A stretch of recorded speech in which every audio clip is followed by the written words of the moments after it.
You real quick, were you diagnosed with cirrhosis? Did you know about the liver cirrhosis, or the Hep C before you knew about the liver cancer? No, all those times I was going to the doctors, um, getting blood tests and whatnot. The indicators were there when I had to find out for myself. Um, the indicators were there: high testosterone off the charts.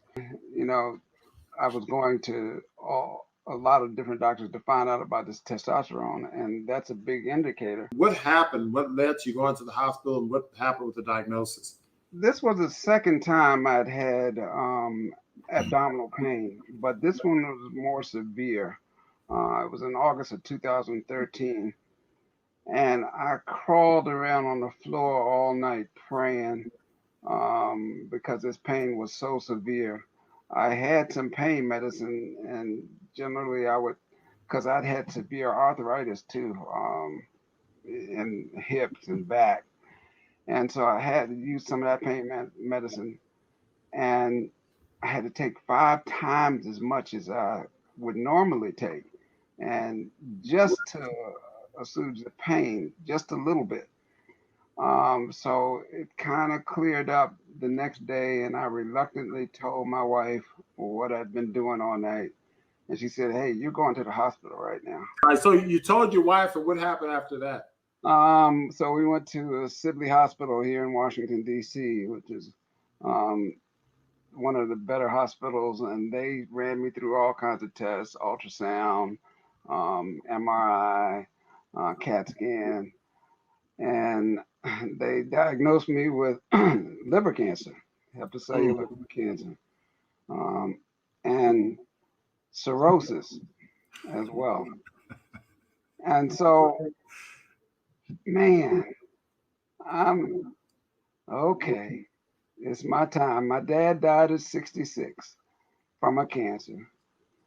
My mom died at 84 from a cancer. She died in my arms, by the way. I took care of her as Wow. well. And the cancer, I said, well, it's my time. Huh. So I went home and started making end of life plans. Then I prayed. And I said, God, I'm not ready to go now. Extend my life. And I'll run for you again. And I started researching because I'm an IT guy. And I started researching whether, because I went to 3 sets of doctors, by the way, at the same time. One out of Sibley, which is ruled by the John Hopkins system. So they had a doctor, a surgeon in Baltimore at John Hopkins University. He wanted to cut half my liver out and Wow. let it Wow. regrow, the cancerous part. So put him on hold. Went to the Georgetown doctors, Lombardi Cancer Center. They wanted to put me on a chemotherapy right away. Put them on hold.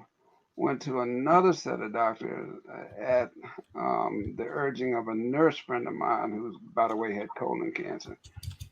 And they wanted to do radiation, chemotherapy, and surgery. So I said, hey, wait a minute. Something's wrong here. The doctors couldn't concur, and these are all renowned doctors. So I'm researching myself. So I'm finding Well, I'm that. sorry. I'm sorry. What odds did they give you? What? What odds did they give you? Let me turn my. Oh, 6 months to live. Even with the surgery or radiation or chemo. 6% chance to live 6 months. That's with the treatment. Well, yeah, that's if I didn't do anything. Gotcha. Okay. Okay. What odds did they give you for the surgery? Did the surgeon say you can cure it? They didn't. They didn't give me any odds. Nobody gave me any odds except the last doctor who said, we're just trying to get you 5 years. We're just trying to get you 5 years, which is standard for cancer. They can get you 5 years. They can mark you down as a success. That's right. That's for their data. Right. that keep you along for 5 years. And once they get you there, then it's like, okay, we're good. So he gave me he had a patient in the waiting room at the same time he was talking to me, and he pointed to her, and she looked sick as a dog. Wait a minute, I can't, you know, she's if that's a success, I don't want to be that kind of success. I was already sick. I was very sick. And so I kept researching, and I kept running across these hits about natural treatment. So, and I'm sick. I'm sick. Then, you know, I had to go to the grocery store, come home and rest, unpack the groceries, go and rest. You know, prepare the materials for the juices because my wife is working. Prepare the materials, the prep, and go rest, and then juice and drink some and go rest. But I started feeling better almost immediately. Mr. Almost immediately. Were you doing 100% juice? 100% juice. What I could eat? No, what I could eat, I was eating according to the Gerson recommendations. So raw food, some cooked food, you know, cooked carrots, potatoes, some other things, and oil free, completely oil free. And then I found out that salads would make me feel good. Leading up to this, I learned that certain foods would make me sicker. This was before I had to go in the hospital, and before I started even doing the research. Fish, you know, I eat cod would make me sick. Eggs would make me sick, and after 2 or 3 times, I had to cut it out. You know, I have to cut it out, and some other things because I'd stop red meat and chicken would make me sick. You know, these kind of things. So I would cut them out, and so I was weaning myself into a plant-based diet just because my body said, "Hey, this stuff hurts." My dad had had a surgery. My mom's had had radiation. My cousin, 82-year-old cousin, by that time had had chemotherapy, and all of them died.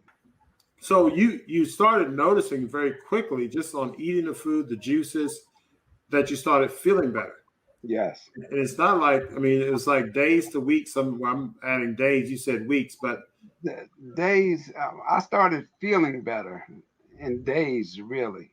gotcha. And I noticed that because the time that I had to rest in between tasks was less, and I would eliminate some of those rest periods, you know, and I was able to function.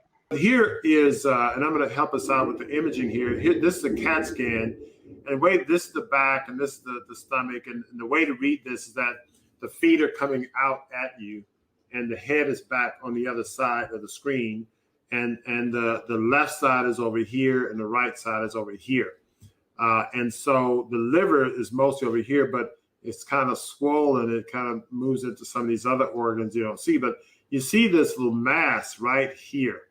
And there's an irregular shape there. So this was done in August 19th of 2013. So this is a CAT scan. So this was one of the imaging studies that were used to make the diagnosis.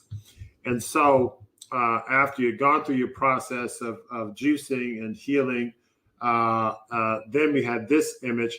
And basically it's just a little scarred area here. Mm-hmm. You don't see that mass anymore in the little homogeneous look of the liver.